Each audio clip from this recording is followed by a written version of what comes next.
शानदार पाकिस्तान हिमालय में साशा नामी एक पुरजोश और बहादुर बर्फानी चीता नाहमवार इलाके को अबूर करता है। इसकी पुरतायुश चांदी की सफ़ेद खाल सूरज की रोशनी में चमकती है, बर्फ से ढके ज़मीन की तज़ीम के साथ बग़ैर किसी रुकावट के घुल मिल जाती है।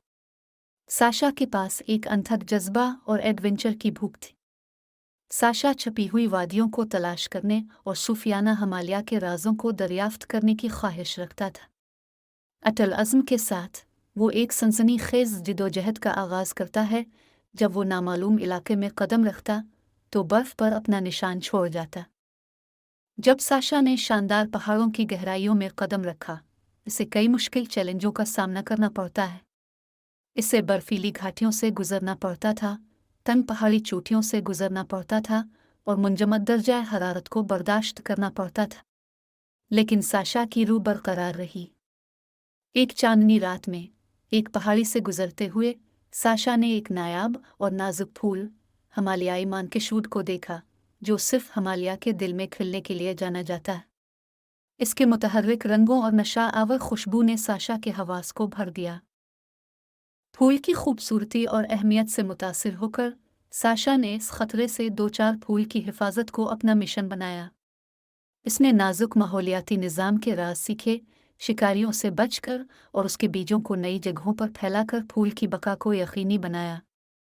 अपने सफ़र के दौरान साशा का सामना मुतअद्दिद मखलूक़ात से होता है जो हिमालय को घर कहते हैं, चुस्त पहाड़ी बकरियों से लेकर बर्फानी खरगोशों तक।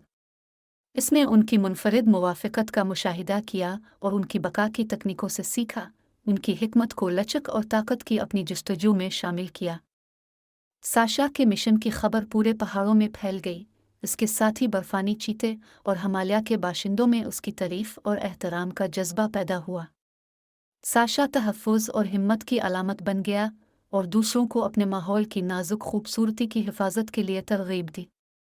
पाकिस्तानी हिमालय की पोशीदा वादियों में साशा की फतूहात ने इसे सिखाया कि हकीकी अज़मत हिफाजत की तलाश और सफ़र करने वाले रास्ते पर चलने की हिम्मत में।